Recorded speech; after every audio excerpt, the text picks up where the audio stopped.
तो ऐसा क्या हुआ कि दुनिया का सबसे बड़ा जानवर यानी डायनासोर्स बिल्कुल ही ख़त्म हो गए। दुनिया के सबसे बड़े और ताकतवर जो जानवर थे वो डायनासोर्स माने जाते थे, क्योंकि उनके अंदर ऐसे फीचर्स थे जो कि बाकी किसी भी एनिमल के अंदर नहीं थे। लेकिन फिर भी ऐसा क्या हुआ कि उसको बर्दाश्त ना कर सके और ये बिल्कुल ही ख़त्म हो गए। अब साइंटिस्ट इसके लिए बहुत सारी थीरीज पेश करते हैं, लेकिन जितनी भी थीरीज हैं उनमें एक कॉमन पॉइंट है जो कि आप समझ सकते हैं कि तमाम थीरीज ऐसे इवेंट्स को सपोर्ट करती हैं जो कि अचानक से हुए हैं, जैसे कि एस्टेरॉयड का टकराना और इसी तरह की चीज़ें।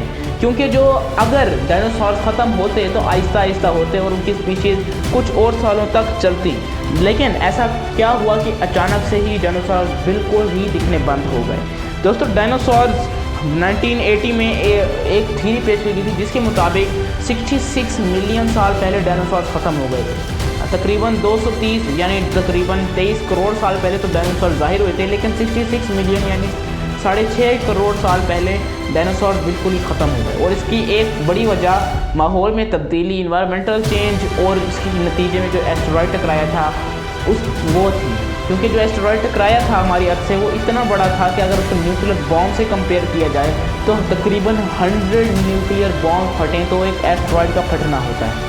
और अगर वो एक एस्टेरॉयड फटा तो डायनासोर बहुत सारे ख़त्म हो गए, लेकिन जो बचे कुचे थे वो इसकी वजह से जो है एनवायरमेंटल चेंजेस थे उसमें हुए। क्योंकि जब एस्टेरॉयड टकराया तो न्यूक्लियर बॉम्ब जितनी एनर्जी रिलीज़ करने के बाद हमारा इन्वायरमेंट एक्सट्रीमली हॉट हो गया। और इतना ही नहीं, जब ये ठंडा हुआ तो इतना ठंडा हो गया कि आइस एज तक शुरू हो गई। चलिए इस थ्योरी में ज़रा गौर से जाते हैं। दोस्तों, वो जो एस्टेरॉयड जिसकी मैंने पहले बात की है, ये छोड़ा गया था ज़मीन पर। ये तकरीबन 10 किलोमीटर का डायमीटर के मुश्तमिल था। ये मैक्सिको के करीब एक छोटा सा इलाका है जहाँ पर ये गिरा। इसका असर इतना शदीद था कि इसने एक गड्ढा बनाया जो 180 किलोमीटर नीचे यानी डीप था और 20 किलोमीटर गहरा था। छोड़ा मतलब जो 180 किलोमीटर ये वाइड था, जो कि आप समझ ही सकते हैं कि आखिरकार कितना बड़ा एस्टेरॉयड होगा। इसने बहुत सारी तवानाई भी खारिज की, बहुत सारी एनर्जी भी छोड़ी, जिसमें अरबों एटॉमिक बॉम्ब्स के बराबर थी। अब फटना तो और बात, लेकिन इसकी जो रेडिएशन निकली है उसको मिला के कही जा रही है कि ये अरबों यानी billions and billions of atomic bombs के बराबर थी। ये जो एस्टेरॉयड था, इसे गिरने से ज़मीन पर एक बड़ा असर हुआ जिसको हम इन्वायरमेंटल चेंज भी कहते हैं।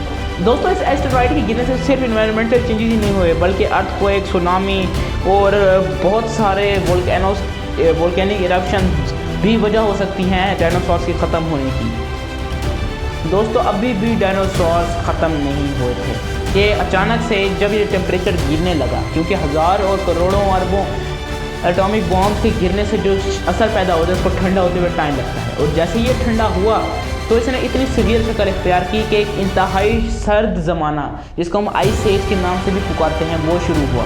ये इतना ठंडा था कि डायनासोर के अंदर इतनी एबिलिटी नहीं थी कि वो इसके अंदर हाइबरनेट कर सकें। हाइबरनेट उस स्टेट को कहते हैं कि आप एक्सट्रीम कोल्ड वेदर में भी अपने आप को गर्म रख सकें। ये ख़ास किस्म की सोने की स्टेट होती है जो कि डायनासोर नहीं कर सकते थे, क्योंकि उनके ऊपर इतनी सख्त और इतनी पायदार स्किन नहीं थी। दोस्तों, यहाँ पर आहिस्ता आहिस्ता करते करते अभी भी कई हज़ार सालों तक डायनासोर आगे चलते रहे, लेकिन अचानक से एक और इवेंट आया जिसकी वजह से ये बिल्कुल ही ख़त्म हो गए।